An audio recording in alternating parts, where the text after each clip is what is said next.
Hello guys! It's palengke time! Pagkatapos kong maghatid ng aking alaga, namalengke po ako. Yan, namalengke po ako ng gulay-gulay kaso wala pong masyadong bukas na shop ngayong araw na to. Kaya umikot-ikot-ikot po muna ako. Naghanap ako ng bukas. Hindi ko po na-videohan yung pinagbilhan ko kasi nilagay ko po sa bag. Ayan. Diyan po tapos na pong bumili ng karne at mga gulay-gulay. So, bababa po ako. Ang plano ko po sa bababa ako, titingin ako ng isda sa baba. Kaso, naisip ko guys, na bawal pala ng seafood ang aking mga alaga at ang aking amo ngayong buwan kasi umiinom sila ng Chinese medicine. Kaya bawal ng seafood. Ayan, bumaba ako dyan. Yan yung exit area dyan. Ayan.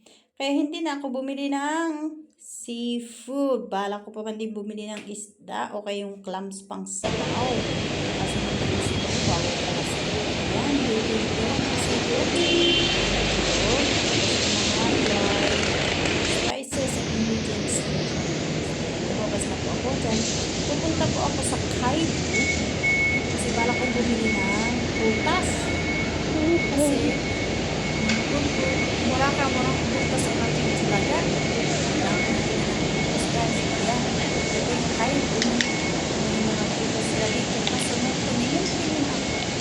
Wala ko masyadong nagustuhan na prutas. Kaya tumiradyo ako sa Asia kasi naalala kong bumili ng dumpling para sa amo ko. Ayan sila dyan. Buy 3 for 1 price. Tapos dito nakita ko yung manok. Kaya bumili din ako ng manok. Ayan. Din ako bumili ng manok kasi sa supermarket, ang mahal pala pag sa supermarket. Kaya bumili po ako ng dumpling dyan kasi buy 2 for 1 price. Dito ko, pag nasa palengke ako dyan. Dito naman yung Prince Edward. Hukay-hukay area. Pag ano mo dyan,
nabunggo yung matanda.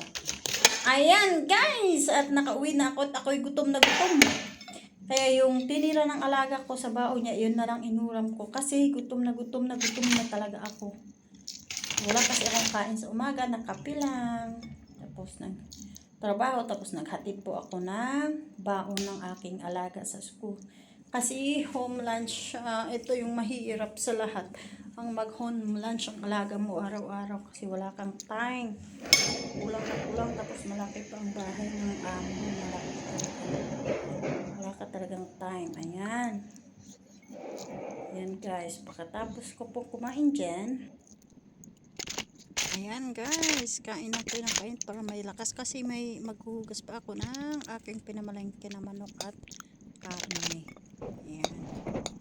Yung mga natatakan dyan, o kain po tayo. Kung sinong makikain. Ayan, tapos na po akong kumain dyan. Naisipan kong gumawa ng tinapay guys. Kasi may picnic yung alaga ko kinabukasan. Yun na lang ang dadalhin ko para i-share ko doon sa kaibigan ko. Kaya gumawa ako ng tinapay habang wala si amo. Kaya gumawa ako ng pandesal. Minsan gumagawa ako pag hindi talaga ako busy, pero parang mabibisi na ako. Yan. Ayan, niready ko na po yung mga ingredients sa paggawa ng pandesal. Tapos, nung gumagawa ako niyan, medyo mahirap po ang paggawa. Kasi, ang dami mong ilalabas. Medyo tricky. Kung hindi mo nakuha yung tamang timpla, tamang measurements, medyo tricky siya. Kaya ako, adjust ko. Ayan. Ayan. Tapos, pagkatapos kong minix yung tinapay, dito naman ako sa manok kasi hihiwain ko pa yan ng hati-hati. Yun yung pinto kong manok. Hiwa ko yan ng hati-hati para may pang soup, pang ulam, ganon. Katipid ang mga kunyang sa Hong Kong kasi ikaw magbabudget ng pera. So, diba? Kapag pakinulang yung pera na binigay sa'yo, ano ka, mag-isip ko kasi bakit kaya kinulang ba? Tapos mag-uulit, tama naman. Diba? Ayan. Hiniwa-hiwa ko yan. Pinaghiwa-hiwalay ko kasi binabad ko na yung babaunin namin ng kinakakasan sa picnic ng aking Julaga. Kasi nagpipiknik sila ng school. Kailangan may bangon. Ayan. Ngayon na lang ang nagagawa ko dito. Pangalan ni Sita. Hindi mahiwa yung manok. Diba? Pang steam ako dyan. Ang ginawa ko para sa baon na aking alaga is fried chicken. Hiwa-hiwa ko, pinaghiwa-hiwalay ko dapat maghiwalay. Diba? Sino bang nagpapahiwalay sa inyo? Ayan. Dito ako natatagalan minsan kasi kailangan ko pangwasan ng maayos. Yan, pagkatapos ko naman dyan sa manok, tapos sa karne, binago ko na sa freezer yung manok at karne. Dito naman tayo sa hindi ako ng pomelo. Kasi nakita ko lang dito sa kayo. Naalala ko, ito pala yung dito kami bumili ng kaibigan ko.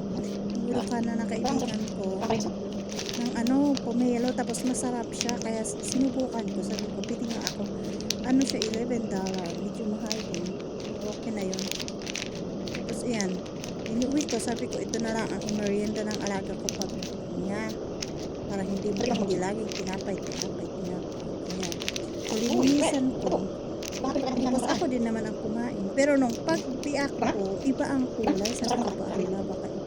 Ayan, so kumain na ako ng pomelo. Hanggang dito na lang. Hanggang sa muli. Bye-bye.